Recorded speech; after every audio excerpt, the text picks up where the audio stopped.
नमस्कार, मी Sandeep Chavan. Top news Marathi digital चॅनलमध्ये आपलं स्वागत. ॲलर्जी हा शब्द जरी आत्ता ऐकला तरी तो अर्थात सगळ्यांनाच परवलीचा झालेला आहे, कारण की प्रत्येक ठिकाणी कुणाला तरी कशाची तरी ॲलर्जी असतेच. आणि मग ही ॲलर्जी आहे असं कळतं, असं माहीत होतं तरी देखील आपण त्या वस्तूशी किंवा एखाद्या गोष्टीशी आपण संबंध येतो आपल्या अर्थामध्ये, आणि मग मात्र पुन्हा एकदा त्याचा त्रास सुरू होतो. मग आपण खूप औषधं, दवापाणी, या डॉक्टरकडे जा, त्या डॉक्टरकडे जा, असे अनेक प्रश्न आपल्यासमोर उभे राहतात. पण ॲलर्जी काही मुळापासून बरं होत नाही. त्यामुळं ॲलर्जी कधी बरीच होत नाही हा समज अनेकांचा झालेला आहे.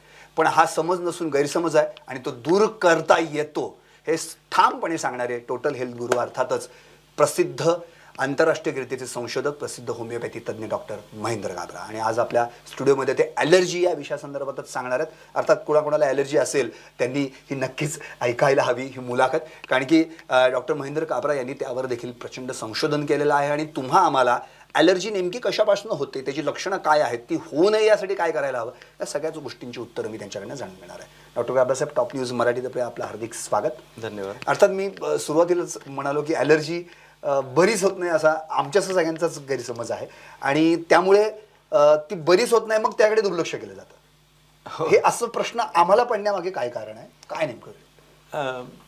बघा, ॲलर्जी आपल्या रूढ उपचारांनी तात्पुरती बरी होते हे तर सत्य आहे, सगळ्यांना माहीत आहे. फॉर एक्झाम्पल, औषध घेतो तोपर्यंत शिंका बंद होतात, औषध घेतो तोपर्यंत खास बंद होते, नाही का? तर हा सगळ्यांचा अनुभव आहे गेल्या अनेक दशकांचा. त्यामुळे ॲलर्जिक आपण त्या व्यक्तीला ज्या वस्तूची ॲलर्जी आहे त्यापासून लांब राहणे आणि जास्त त्रास होईल तेव्हा औषध घेणे, एवढाच फक्त उपाय आजपर्यंत लोकांना माहीत असावा. आपण जे ॲलर्जीवर काम केलेलं आहे ते फार वेगळं आहे. मी असं म्हणेल सुरुवातीलाच की आपण एक उदाहरणाद्वारे समजून घेऊ, स्पष्ट करू की कुणाला धुळीची ॲलर्जी आहे किंवा सूर्यप्रकाशाची ॲलर्जी आहे किंवा परागकणांची ॲलर्जी आहे. तर पहिला मूलभूत प्रश्न निर्माण होतो की ह्या वयापर्यंत त्या व्यक्तीला त्रास का झाला नाही, आत्ताच का व्हायला लागला आहे, पहिली गोष्ट. दुसरी गोष्ट, इतरांना त्यापासून त्रास का होत नाही, हो की नाही? मग ह्या व्यक्तीच्या शरीरामध्ये असे काही बदल घडलेत, असे काही दोष निर्माण झाले आहेत की त्यामुळे ही व्यक्ती त्याला रिॲक्ट होते आहे, म्हणजे जास्तीचा रिस्पॉन्स देते. मग ह्या व्यक्तीच्या शरीरामध्ये आत्ता जे काही बदल झालेले आहेत, त्याला आधी त्रास होत नव्हता, आता त्रास होतो आहे. तर हा जो बदल घडलेला आहे हा पोटातून घेण्याच्या औषधाने जेव्हा आपण दूर करतो, तो दोष दूर करतो, त्या व्यक्तीला इतरांसारखं चौघांसारखं नॉर्मल करतो, तर ती व्यक्ती बाकीच्या व्यक्तींसारखं त्या वस्तूंना सहन करते. ॲलर्जी होत नाही, ॲलर्जीसारखी लक्षणं त्या व्यक्तीला होत नाहीत आपल्या या पोटातून घेण्याच्या औषधाने, होमिओपॅथीच्या औषधाने. मग एक पेशंट आहेत आपले, ज्यांचे फोटो आपण कंटिन्युअस स्क्रीनवर दाखवतो आहे, की हे एक शेतकरी आहेत आणि त्यांना सूर्यप्रकाश आणि गाजर गवताची ॲलर्जी होती. त्यांच्या चेहऱ्यावर बघा, आधी प्रचंड स्किन खराब झालेली आहे, आणि त्यांचा हा नेहमीचा अनुभव होता की उन्हात गेलं आणि त्या विशिष्ट सीझनमध्ये जेव्हा गाजर गवत सुकतं, शेतकरी म्हटले की या दोन गोष्टींची संबंध आहेच. खास करून दिवाळीच्या नंतर जेव्हा गाजर गवताची फुलं वाळतात आणि पोलन ग्रेन्स परागकण वातावरणात असतात, तेव्हा त्यांना प्रचंड त्रास व्हायचा. म्हणजे बसमधून जात असलं तरी त्यांना कळायचं की ह्या एरियामध्ये गाजर गवत जास्त असेल, लगेच खाज यायची.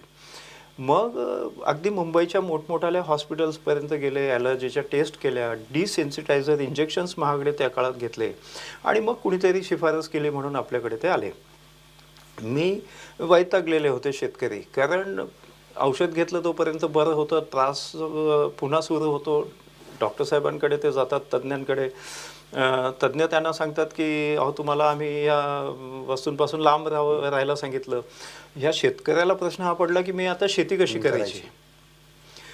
मग मी त्यांना पहिल्या दिवशी सांगितलं की तुम्हाला जरा वेळ लागू शकतो, परंतु तुम्ही कितीही उन्हात गेलात आणि गाजर गवत क्रश करून कुस्करून तोंडावर लावलं लेप, तरीसुद्धा तुम्हाला जेव्हा त्रास होणार नाही तेव्हा समजायचं की आपल्या औषधाने तुम्हाला नॉर्मल केलं आहे इतरांसारखं. असे खूप पेशंट्स मला आठवतात की खूप वर्षापूर्वी एक व्यक्ती, एक पेशंट आमचे कल्याणला शिफ्ट झाले व्यवसायासाठी आणि अंबरनाथ साईडला वगैरे धूळ प्रचंड असते म्हणतात, तर त्यांना प्रचंड ॲलर्जिक दम्याचा त्रास व्हायचा. चांगला उद्योग चाललेला होता, पण मग निव्वळ ह्या त्रासामुळे ते 35 वर्षापूर्वी गावाकडे परत जाणार होते. सुदैवाने भेट झाली, म्हणजे ते उपचारासाठी आले आणि मी त्यांना हीच सगळे हे सिद्धांत सगळे सांगितले जे आपण आधी सांगितले. आजही ती व्यक्ती फार मोठी उद्योजक आहे कल्याण अंबरनाथला. त्यांची ॲलर्जी आपण कंप्लीट बरी केली. मला आणखीन काही उदाहरणं सांगायची आहेत, पण तुमचे काही प्रश्न असतील? निश्चितच. म्हणजे मला प्रश्न हाच पडला की ही ॲलर्जी नेमकी किती प्रकारची असते आणि प्रत्येक माणसाला, जसं आता तुम्ही सांगितलं की एखाद्या वातावरणात एखादी व्यक्ती गेली तर तिला त्याचा त्रास होत नाही, पण दुसऱ्या व्यक्तीला मात्र त्याचा त्रास होतो. हो. हे असं का? म्हणजे प्रत्येकाचं शरीरानुरूप बदलतोय का, तो ॲलर्जीला रिॲक्ट होतोय? हे 3 दोष असतात शरीरामध्ये. ज्याच्या साध्या शब्दात सांगायचं असेल ना तर रक्तदोष आहे, बरं, किंवा श्वसन संस्थेची ॲलर्जी असेल तर समजायचं की त्या व्यक्तीला कफ प्रचंड झालेला आहे म्हणून त्याला त्या वस्तूंपासून त्रास होतो. आणि हे सगळं होणं चांगलं आहे, हे पण आपण नंतर विस्ताराने सांगू. की समजा त्वचेला खाज आली ॲलर्जीमुळे तर आतला दोष निघायला मदत होते. सर्दी खोकला झाला, शिंका आल्या तर आतला कफ निघायला मदत होते. तर हे सगळं होणं हे चांगलं आहे आणि चांगल्या प्रतिकारशक्तीचं लक्षण आहे. हे मला आवर्जून आपल्या श्रोत्यांना सांगायचं आहे की त्या व्यक्तीची प्रतिकारशक्ती क्षीण नाही, वीक नाही, उलट सतर्क आहे. आतला दोष बाहेर काढण्यासाठी ही ॲलर्जी होत असते. ही वेगळीच पॉझिटिव्ह माहिती तुम्ही. अच्छा, निश्चितपणे. तर खोकला येणं हे आपल्या आरोग्यासाठी खूप चांगलं आहे. अच्छा. आता आणखी एक असा प्रश्न पडतो की ॲलर्जी, जसं तुम्ही मगाशी सुरुवातीला सांगितलं होतं की काही वेळापुरतं तुम्ही औषध घेता तेवढ्यापुरतं ते थांबतं. खाज आली, मी औषध घेतलं तर ती खाज थांबते, पण परत भविष्यात त्या ठिकाणी किंवा मला परत भविष्यात त्या वातावरणात गेल्यानंतर खाज येणारच नाही असं तर ते औषध नाही सांगत. मी एका असं साधं उदाहरण देईल की आपला रुपया बंद असायला पाहिजे, म्हणजे आपलं आरोग्य चांगलं असेल तर आपल्याला कुठलाही त्रास होत नाही. शेतकरी पूर्ण दिवस उन्हात असतात, त्यांना काही होत नाही. आणि काही लोकांना उन्हाची ॲलर्जी होते म्हणे, काहींना उष्णतेची ॲलर्जी होते. गॅस जवळ गेलं लगेच पुरळ येतं. बरोबर. हे बाकीच्यांना होत नाही. मग हे जे वेगळेपण आहे हे आपल्याला औषधाने बरं करायचं आहे. निश्चितच. अर्थात मी ॲलर्जी या विषयावर आता डॉक्टर काबरा यांच्याशी चर्चा केली, पण याच्यावर उपचार काय आहेत का, प्राथमिक असतील किंवा एकात्मिक काय उपचार आहेत का, मी जाणून घेणार आहे, पण अर्थातच एका छोट्याशा ब्रेक नंतर. ग्रेट शॉट अन्ना. फिल्म हो या life, my motto safety first. इसलिए मैंने अपने कार में लगाया F Protect, इंडिया का पहला engine fire fighter. Easy to install on any car. Protect what you love. Break नंतर आपलं पुन्हा एकदा स्वागत. अर्थातच विषय आहे ॲलर्जीचा आणि त्या ॲलर्जीचं निर्मूलन करण्यासाठी आपल्यासोबत आहेत डॉक्टर महेंद्रजी काबरा. काबरा साहेब, ॲलर्जी हा विषय आता काही 1-2 जणांपुरता मर्यादित राहिलेला नाही आहे. जवळपास कितीतरी प्रमाणात लोकांना, प्रत्येकाला काही ना काहीतरी ॲलर्जी आहेच आणि त्याचं प्रमाण वाढतच चाललंय असा प्रश्न निर्माण झाला. त्यामुळे हे नेमकं असं का घडतंय आणि हे घडण्यामागची नेमकी कारणं काय असू शकतात? बघा, एक पाहणी अहवाल